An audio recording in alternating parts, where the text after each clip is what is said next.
your news in your community. This is KRBC, Abilene's local news at 5.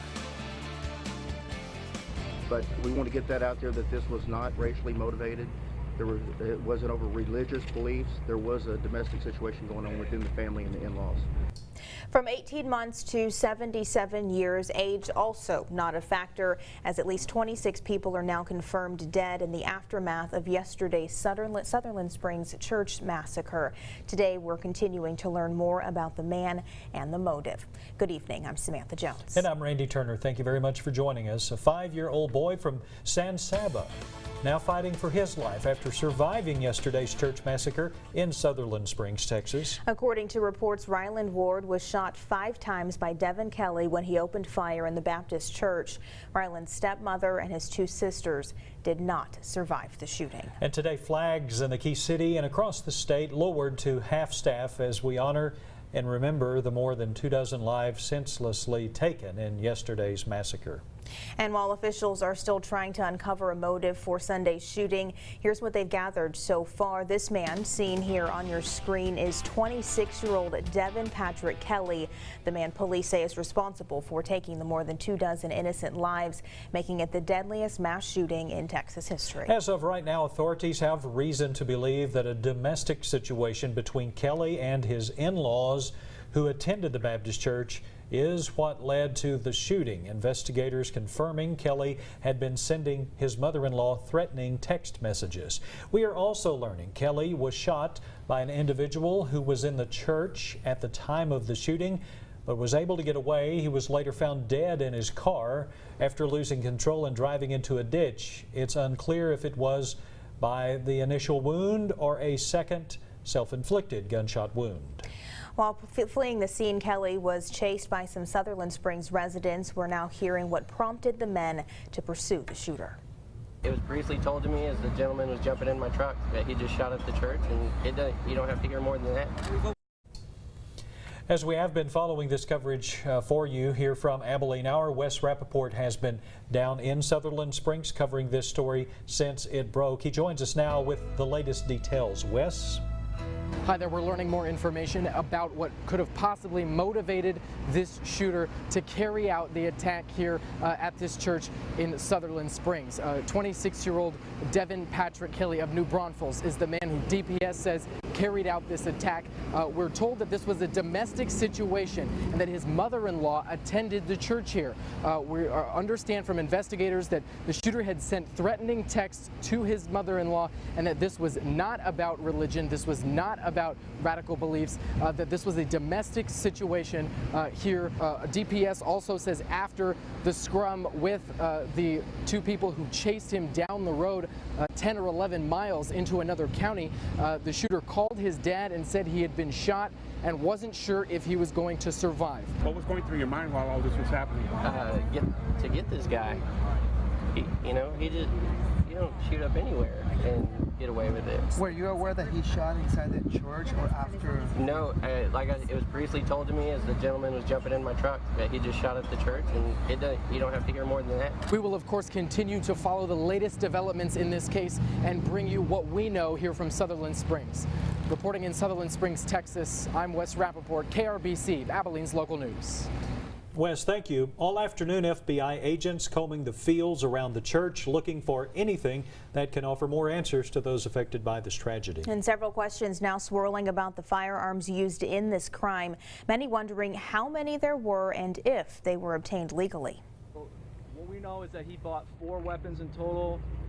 2 of them were bought in Colorado, 2 of them were bought here in Texas. When were they purchased? There was there's 1 purchase per year in 2014, 2015, 2016, 2017. We're also learning more guns were found in Kelly's car, and while the guns may have been purchased legally, according to Governor Greg Abbott, Kelly was denied a license to carry in the state of Texas. One death, no worse or more sad than the other. Now the mother of a 14-year-old girl who was killed speaking out. Sherry Pomeroy's not only the girl's mother, she is the wife of the pastor of First Baptist Church in Sutherland Springs. Speaking today, Sherry has this to say. We lost more than Belle yesterday, and the one thing that gives me a sliver of encouragement is the fact that Belle was surrounded by her church family. that she loved fiercely. Our church was not comprised of members or parishioners. We were a very close family. We ate together, we laughed together, we cried together, and we worshiped together. Now most of our church family is gone. Sherry Pomeroy and her husband were out of the state when the shooting took place. And of course, NBC's coverage will continue tonight on NBC Nightly News with Lester Holt, who will be live from Sutherland Springs, continuing our coverage. Now we turn to weather. Today we got a little dose of cooler weather, but a much stronger push of cold air will be arriving tomorrow, followed by the coldest weather coming in on Wednesday. Outside right now over Abilene, skies are partly cloudy. A little bit of a haze out there, has been all day. And we have a cold front that is draped across the state of Texas here at this time. And it's draped really right across the big country area. And it will continue to be in the region overnight tonight and through the day tomorrow. And I'll have more on that cold front coming up in just a few minutes. All right, Randy, thank you. In light of the Texas church massacre, we wanted to know what local churches had to say about their safety measures. Digging a little deeper tonight, we've learned that some big country churches have plans in place in case a crisis were to happen. St. Paul United Methodist Church telling us they've had a plan in place since 2015. And after Sutherland Springs shooting on Sunday, they say you can never be too prepared. Following the Charleston shooting in 2015, we put together a more detailed, specific plan of how we would coach folks in the community should it happen on a Sunday morning or an evening time when the building had quite a lot of folks inside. The church also telling us they have plans in place in the event of a fire or inclement weather. And turning now to an update out of Tom Green County. A jury finding Sweetwater defense attorney John Young guilty of forgery, theft, and money laundering. This verdict after San Angelo real estate investor John Sullivan was found dead in his Santa Rita home just 2 days after the date of his handwritten will in June of 2014.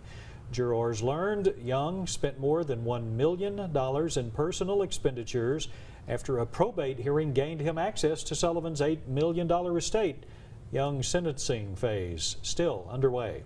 Keeping with our crime coverage, Abilene police are also reporting a car was hit 3 times when an unknown suspect opened fire in a South Abilene neighborhood Sunday night. Happening on the 1300 block of South 12, multiple .45 caliber shots were fired around 7:15.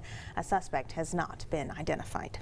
And an investigation is underway into what may have caused the Dream Center Church's workshop to burn to the ground this morning. The Abilene Dream Center, a faith-based nonprofit, helps men recovering from addiction. They use the barn as a workshop where they made wooden crosses to sell and generate money for the organization.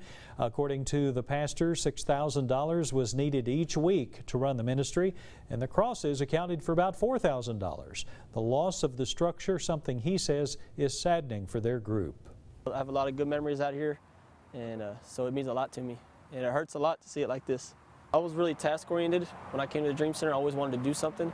And the shop was somewhere where I could express myself, where I could do things that would occupy my time to keep me from thinking about things I used to do.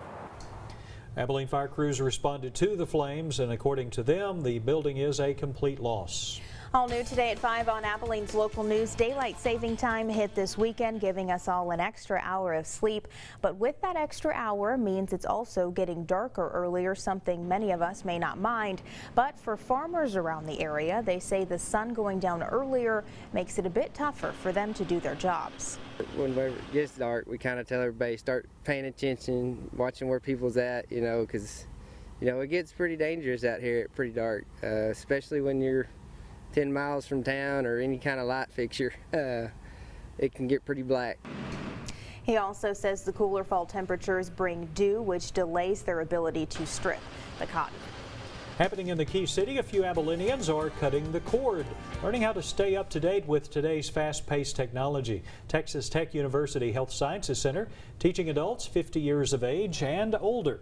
This class, the first of 3 free courses this fall semester. Today, the participants learning how to move from standard cable to streaming services. It's something Susan Robinson says she's excited about. Since I was retired, I was telling her that I really wanted something to do with my brain. There's no papers, there's no test, there's no grades. It's just fun. You do not need to be a Texas Tech alum to attend the class. This semester, the classes are free, but next semester there will be a fee. The next class will be November 13th, 2 to 3 p.m. A big piece of Big Country history soon to be gone as demolition of the Santa Fe Depot in Snyder begins tomorrow morning. The Scurry County Historical Commission has been fighting to save the depot since 2008, but issues like asbestos ultimately making it a liability. Built in 1911, the Santa Fe Depot is only one of 4 of its kind in Texas, and it was used as a passenger rail service in Snyder.